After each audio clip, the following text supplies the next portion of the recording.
Assalamualaikum warahmatullahi. Wala soto. Assalamualaikum dah.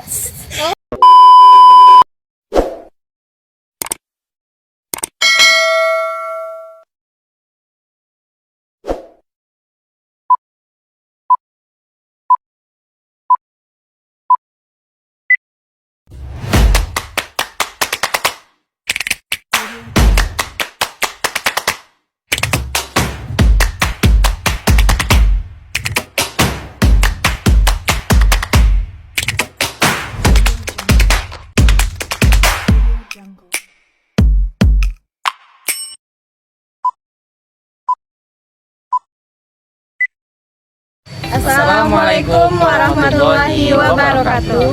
Perkenalkan, kami dari kelompok 10. Kami akan mempresentasikan hasil diskusi kami dengan mata kuliah yaitunya manajemen kurikulum dengan materi model-model kurikulum di Indonesia. Saya Irfan Novendra dengan NIM 2430103023 dan rekan saya Rita Mustika dengan NIM 2430103060. Dan saya Serli Ronalia dengan NIM 2430103069. Selamat menyaksikan. Sejarah kurikulum di Indonesia. Kurikulum 1947 atau dikenal dengan kurikulum 1947 dikenal dengan kurikulum Rencana Pelajaran. Kurikulum pertama yang dilahirkan pada masa kemerdekaan memakai istilah dalam bahasa Belanda yaitu Leerplan yang artinya rencana pelajaran. Istilah ini lebih populer dibandingkan istilah kurikulum. Perubahan arah pandangan pendidikan lebih bersifat politis dari orientasi pendidikan Belanda ke kepentingan nasional. Sedangkan asas pendidikan yang ditetapkan Pancasila, kurikulum berjalan saat itu dikenal dengan sebutan Rencana Pelajaran 1947 yang baru dilaksanakan pada tahun 1950. Sejumlah kalangan menyebut sejarah perkembangan kurikulum diawali dari kurikulum 1950. Selanjutnya, kurikulum 1984 atau dikenal dengan kurikulum 1975 yang disempurnakan. Kurikulum ini mengusung proses skill upward. Meski mengutamakan pendekatan proses, tapi faktor tujuan tetap penting. Kurikulum ini juga sering disebut kurikulum 1975 yang disempurnakan. Selanjutnya, kurikulum 1994 dan suplemen kurikulum 1999. Nah, kurikulum 1994 ini merupakan hasil upaya untuk memadukan kurikulum-kurikulum sebelumnya, terutama kurikulum 1975 dan 1984. Selanjutnya, kurikulum 2004 atau KBK dalam kurung kurikulum berbasis kompetensi. Sebagai pengganti kurikulum 1994 adalah kurikulum 2004 yang disebut dengan kurikulum berbasis kompetensi atau dalam kurung KBK. Selanjutnya, kurikulum 2006 disingkat dengan KTSP dalam kurung kurikulum tingkat satuan pendidikan.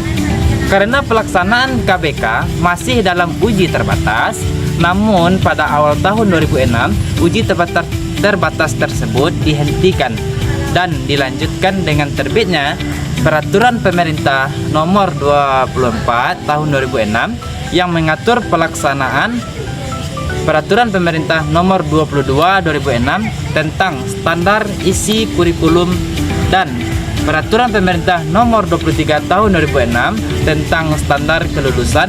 Lahirlah kurikulum 2006 yang pada dasarnya sama dengan kurikulum 2004. Selanjutnya, kurikulum 2013 atau bisa dikenal dengan K13. Nah, pemerintah melakukan pemerataan atau peletakan kurikulum berbasis kompetensi yang pernah diuji cobakan pada tahun 2004. Kompetensi ini dijadikan acuan dan pedoman bagi pelaksanaan pendidikan untuk mengembangkan berbagai ranah pendidikan, pengetahuan, keterampilan, dan sikap dalam seluruh jenjang dan jalur pendidikan. Baik, selanjutnya Saiful Sagala mengemukakan ada 4 kategori yang penting diperhatikan dalam model pembelajaran.